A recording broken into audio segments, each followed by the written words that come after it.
Акцию «Бессмертный полк» провели в Северо-Осетинском государственном торгово-экономическом колледже.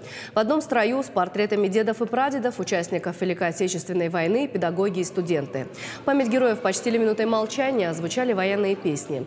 Студенты прочитали стихи на военную тематику. Как отметили участники акции, почтить память героев Великой Отечественной войны – долг каждого. В мероприятии также приняли участие представители Совета ветеранов. Пострадал народ во время войны, многое перенес. Но остался в силе для того, чтобы восстановить наше государство, построить все заново.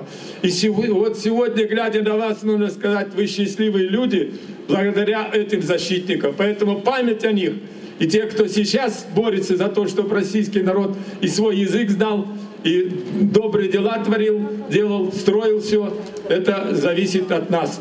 Большая работа проведена преподавателями и сотрудниками всего коллектива. У нас 3 корпуса.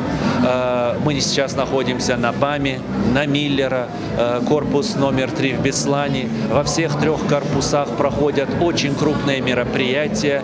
И везде, я же говорю, активное участие самих детей.